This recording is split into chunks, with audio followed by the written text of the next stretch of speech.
Good morning, everyone. This is Amit Pabari, founder and managing director of CR Forex. One of the most talked about topic in the FX community is that Forex reserves of India have fallen close to 11% and rupee has hit a new record low. Now let us see whether only Indian currency is getting weaker or rest of the world currency is also getting weaker against dollar. And one of the important point to note is whether their reserves are also falling or not. Now let me show you an interesting data point. If you see the table, you will observe that currencies of all emerging market have got weaker against dollar, and we are the one of the least currency who have got a weaker between September till January end. There are currencies like South Korean won which have got weaker by 11.5, 12%. Rupee have only got weaker by 3.5%.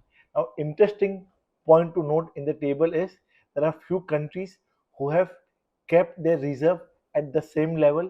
Their reserves have not fallen down. For example, Indonesia, South Africa, Mexico, Singapore, they have maintained their reserve, while India, South Korea, and Brazil, they their reserves have also fallen.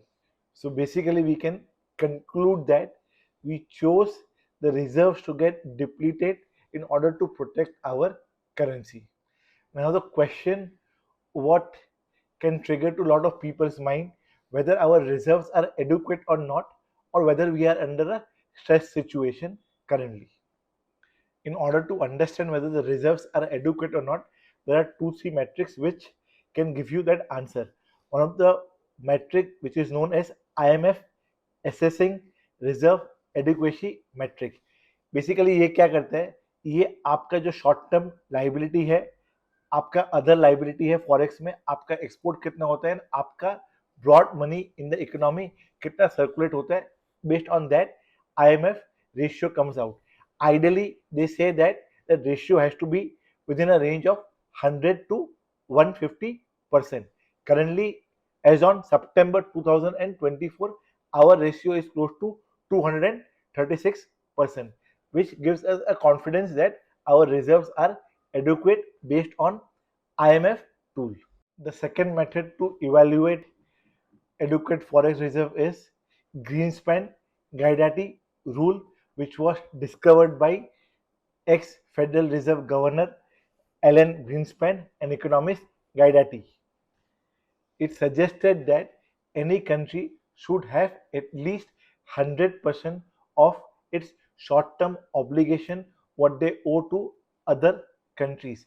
As on 30th September 2024, our short-term liability is close to $133.6 billion. So basically, we are approximately 300% covered as far as this method is concerned. And the third ratio is import cover ratio.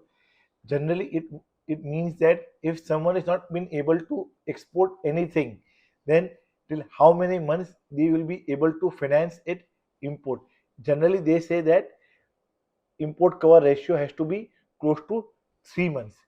India's import cover ratio is close to 9 to 10 months currently, and the lowest point what we had touched as far as import cover ratio was considered is in 1991 when balance of payment crisis happened. At that point of time, we had import cover ratio of just 2 weeks. So the conclusion is all the indicators are showing that we have enough forex reserves. So now let us understand what is RBI strategy as far as forex reserves are concerned. If you see the table, the yellow marking what we have done, it is indicating that whenever that threshold is been touched in last 10 years, RBI gets activate and they start accumulating forex reserves. That threshold of yellow is an 8 months import cover ratio. If at any point of time import cover ratio is going near 8 months, RBI become very aggressive and start accumulating dollars. So that's why in the beginning of 2024, when dollar index was coming down, we are getting a lot of money in Indian equity market. RBI stood strong and started building reserves. Even at the current level, enough reserves are there. So even if they have lost close to 50-60 billion dollars, that is not going to hamper them. Now let us discuss outlook on rupee. In last 2 weeks, there are several factors which have been on a positive side. For example, dollar index have corrected from 110 level to 107.50 level. In Asia, Chinese currency and Japanese currency got stronger against dollar, and crude prices were always under pressure. Despite all of the positive development, rupee traded on a weaker side.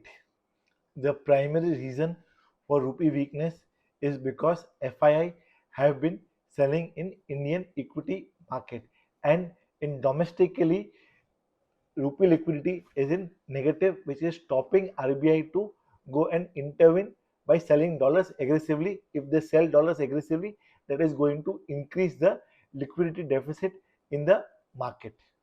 Looking ahead, we expect rupee to remain under pressure till the time FII return or significant inflows come in to the Indian equity market.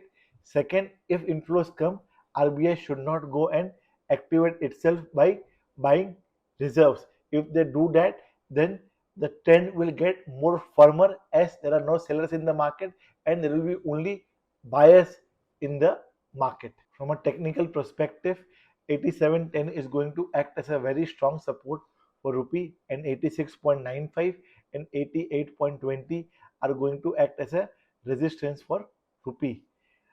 A close below 86.90 will only indicate that the trend has changed. Till that time, the pair is trading above 86.90. We can continue to say that the pair will remain under pressure. With this, I will end my today's presentation. Jai Hind. नमस्कार, फिर मिलेंगे next week. Thank you.